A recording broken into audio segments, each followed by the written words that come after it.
Аймгийн гэмт хэрэгээс урьдчилан сэргийлэх ажлыг зохицуулах салбар зөвлөл, цагдаагийн газартай хамтран олон нийтийн цагдаа нарт холбогдох хууль тогтоомж, дүрм журмын мэдлэг олгох, практикт хэрэглэх ур чадварыг сайжруулах, ажилтнуудын ажлын идэвх санаачилгааг өрнүүлж, үр дүнг дээшлүүлэх зорилгоор олон нийтийн цагдаагийн ажилтныг чадваржуулах сургалтад зөвлөгөөнийг зохион байгууллаа.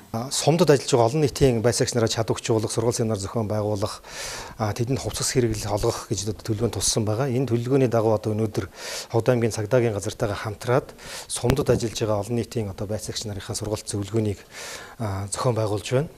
За ер нь зөрчлийн тухай шинэ хууль хэрэгжүүлж эхэлсэнтэй холбогдуулаад сумдад ажиллаж байгаа олон нийтийн байцаагч нарын маань ажлын үүрэг хариуцлага бол маш их нэмэгдэж байгаа.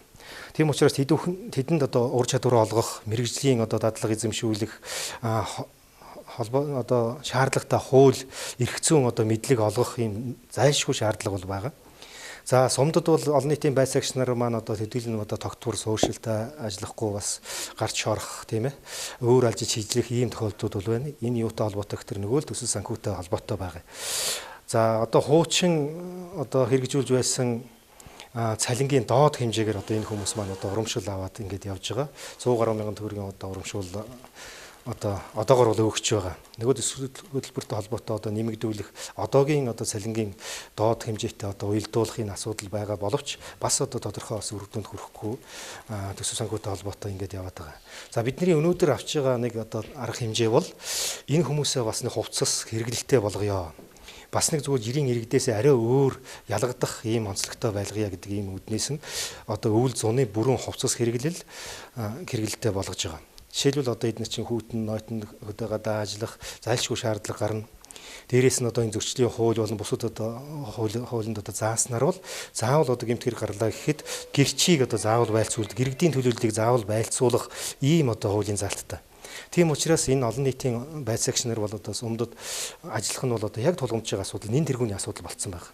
Гэтэл энэ хүмүүсийн нийгмийн асуудлыг шийдэж чадахгүй байна гэдэг бол бас харамсалтай зүйл байгаамаа. Тэгээ ямар ч байсан бид бүхэн одоо байгаа боломжиндоо түшиглээд боломжоо ашиглаад ямарч нэг удаагийн хувцас хэрэглэлийг олгож байна. Тэгээд манай өнөөдрийн үйл ажиллагаанд 16 сумын олон нийтийн байцаагч нар маань ажиллаж байна. Манай Ховд аймгийн цагдаагийн газрын холбогдох мэрэгжилтнүүд, мэрэгжлийн байцаагчид, цагдаагийн офицерууд тодорхой сургалтуудыг үжигтэй зохион байгуулад явж байна. Сургалтад Ховд аймгийн 16 сумын олон нийтийн цагдаа нар оролцож мэдлэгээ дээшлүүлсэн юм. Энэхүү сургалтад оролцсон олон нийтийн цагдаа нарт гэмт хэрэгээс урьдчилан сэргийлэх ажлыг зохицуулах салбар зөвлөлийн санхүүжилтээр дүрмд хувцас, дохиурмод, шүгэл, гарын авлага, хэрэг бүртгэлийн дэвтэр зэргийг иргэдийн төлөөлөгчдийн хурлын дарга, гэмт хэрэгээс урьдчилан сэргийлэх ажлыг зохицуулах салбар зөвлөлийн дарга Пүрэвганд аймгийн цагдаагийн газрын дэд бөгөөд эрүүгийн цагдаагийн тасгийн дарга Бэмжиг нар гардуулан өглөө. Олон нийтийн цагдаагаар би 23 дахь жилдээ ажиллаж байна. Тэгээд энэ хугацаанд би нэг 6,000 төгрөгөөс анх авчихсан. Тэгээд нэг 100,000 төгрөг хүртэл ингээд эргэлт бүцэлтгөөгөр бас цагдаагийн байгууллагатай тусдын гэмт хэрэгээс урьдчилан сэргийлэх ажилд бас иргэдийг гэмт хэрэг зөрчилд хологдохгүй байх талаар ингээд хамтраад ажиллаж байна. Энэ хугацаанд янз янзын бэрхшээлүүд зөндөл тохиолдож ирсэн.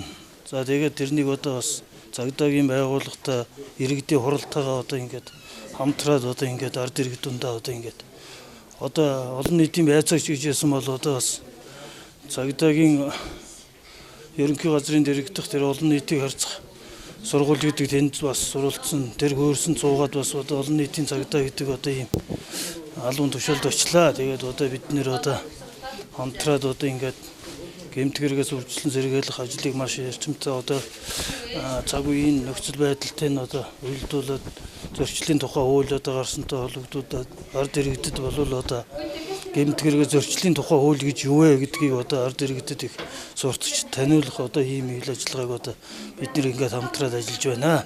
Хоёр төлөөлөх цагт хоёр булган дуу их явдаг. Манайх нь булганд харьяадаг. Тэгээд ганцаараа их ажилладаг. Шинэ өдөр уурхаар гişэтэй уурхаар дуудлаганд явдаг. Ийм л ажил хийдэг. Тэгээд ганцаараа явахдаа бензин тосны асуудал сая дарагт хэллээ. Эднэрт хэллээ.